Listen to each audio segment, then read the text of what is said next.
Yes Naveen, ప్రమాదానికి అత్యంత గల కారణాలు ఏంటి? ప్రమాదంలో 241 మంది మృతి చెందడం కూడా అత్యంత సీరియస్గా కేంద్ర ప్రభుత్వం తీసుకుంది. మరోవైపు ప్రధాని మోదీ సైతం కూడా అహ్మదాబాద్లో పర్యటించారు. ఆసుపత్రిలో ఉన్న క్షతగాత్రులతోనే మాట్లాడడం జరిగింది. అదేవిధంగా మెడికల్ కాలేజీకి సంబంధించిన విద్యార్థులతో కూడా ప్రధాని మోదీ కాసేపు హాస్పిటల్లో వారందరితోని పరామర్శించి వారి నుంచి కొన్ని వివరాలు అడిగి కూడా తెలుసుకోవడం జరిగింది. ఇక మరోవైపు అటు బ్రిటిష్ హై కమిషన్కి సంబంధించిన అధికారులతో పాటు ఎయిర్ ఇండియాకి సంబంధించిన ఎండీ సైతం కూడా ఎండీ CEO క్యాంబెల్ విల్సన్ కూడా ప్రమాదం జరిగిన స్థలాన్ని పరిశీలించారు. ప్రస్తుతానికి వారు హాస్పిటల్కి చేరుకొని క్షతగాత్రులతోని పరామర్శించడం, వారికి సహాయ సహకారాలు అందిస్తామని కూడా హామీ ఇవ్వడం కూడా జరిగింది. మరోవైపు ఇక ప్రధాని నేరుగా కాసేపటి క్రితమే అహ్మదాబాద్లోని సర్దార్ వల్లభాయ్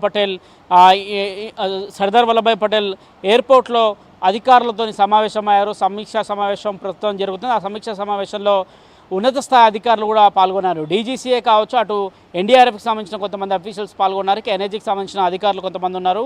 నిన్న రాత్రి ఎనర్జీ ఇప్పటికే ఒక బ్లాక్ బాక్స్ను కూడా విమానం నుంచి సేకరించింది. ఎక్కడైతే విమానం పేలుడు దాటికి కుప్ప కూలిపోయిందో, ఎక్కడైతే దాని శకలాలు ఆ శకలాల నుంచి సంబంధించిన వెనుక భాగము మెడికల్ కాలేజ్కి సంబంధించిన బిల్డింగ్లో విమానానికి సంబంధించిన వెనుక భాగం మెడికల్ కాలేజీకి సంబంధించిన బిల్డింగ్ నిర్మాణంలో చిక్కుకొని పోయిన శకలాలను కూడా మనం ప్రస్తుతం చూస్తున్నాం.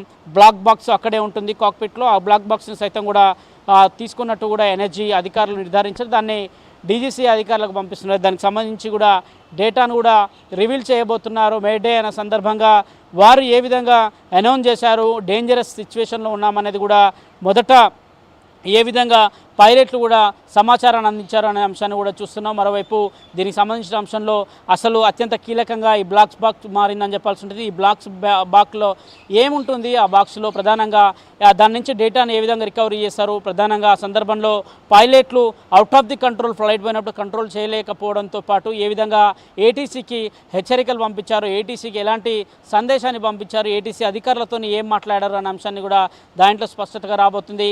ప్రయాణికుల్ని ఏమైనా హెచ్చరించారా? ప్రమాదం జరుగుతున్న సందర్భంలో అప్రమత్తంగా ఉండాలనే అంశాన్ని ఏమైనా చెప్పారా? డేంజర్ అనే సంకేతాలు పంపించే సందర్భంలో ప్రయాణికుల యొక్క రెస్పాన్స్ ఏ విధంగా ఉంది అనే అంశాన్ని కూడా కొంత క్లారిటీ రాబోతుంది. ప్రస్తుతానికి నిన్న సాయంత్రమే అక్కడికి NDRFతో పాటు ఎనర్జీ బృందాలు చేరుకున్నాయి. ఎనర్జీ బృందాలు సైతం కూడా సహాయక చర్యల్లో పాల్గొంటూనే ఆ బ్లాక్ బాక్స్ని సైతం కూడా స్వీకరించడం జరిగింది. దానికి ప్రస్తుతానికి DGCA అఫీషియల్స్కు కూడా ఇచ్చినట్టు తెలిసింది. టెక్నికల్ ఎక్స్పర్ట్స్ దాని నుంచి సమాచారాన్ని సేకరించి కేంద్ర ప్రభుత్వానికి ఇవ్వబోతున్నారు. ఆ బాక్స్లో ఎలాంటి అంశాలు రికార్డ్ అయ్యాయి, ప్రధానంగా పైలట్ కంట్రోల్ చేసినప్పుడు కూడా ఫ్లైట్ కంట్రోల్ కాకపోవడము, జరిగిన పరిణామాలు కావచ్చు, నిజంగానే ఒకవేళ 2 ఇంజన్లు ఫెయిల్ అయితే ఆ సంకేతాలను ATCకి పైలట్లు పంపించారనే కోణంలో కూడా విచారణను వేగవంతం చేస్తున్నారు.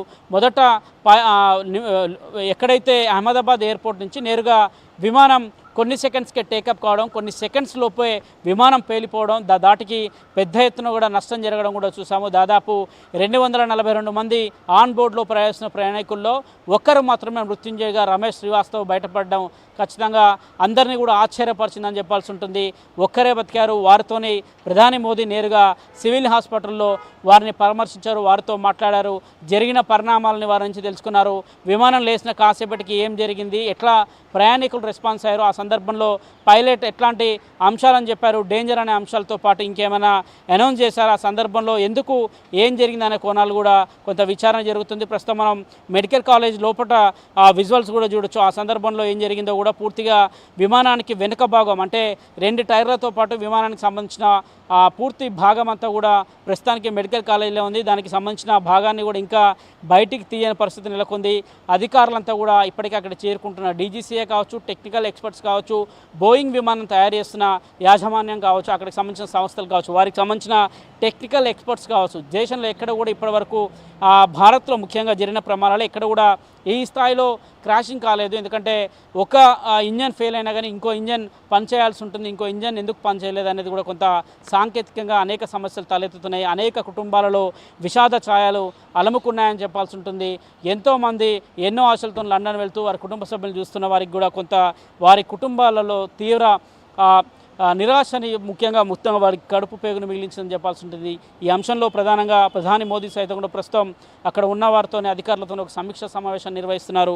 DNA టెస్టులకు సంబంధించిన విషయంలో కొంత ప్రక్రియను వేగవంతం చేస్తున్నారు. దాదాపు 1000 DNA శాంపిల్స్ని కూడా సేకరించాల్సి ఉంటుందనేది చెప్తున్నారు. విదేశాల్లో స్థిరపడిన వారు కావచ్చు, ముఖ్యంగా బ్రిటిష్కి సంబంధించిన వాళ్ళు, దాదాపు బ్రిటన్కి సంబంధించిన వాళ్ళు 53 మందికి పైగా కూడా వారు ప్రయాణికులను వారికి సంబంధించిన శాంపిల్స్ సేకరణ చేయాల్సి ఉంటుంది.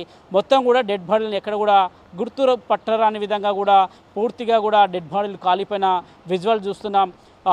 విమానానికి ముందు భాగం పూర్తిగా కూడా ధ్వంసమైన పరిస్థితిని చూసాం. దాని చక్రాలంతా కూడా ఏ విధంగా చెల్లాచెదరుగా పడిపోయో చూడొచ్చు. దాదాపు 1,20,000 లీటర్ల యొక్క ఇంధనాన్ని ఫ్యూయల్ని ఫిల్ చేసుకొని నేరుగా విమానం వెళ్తున్న సందర్భం.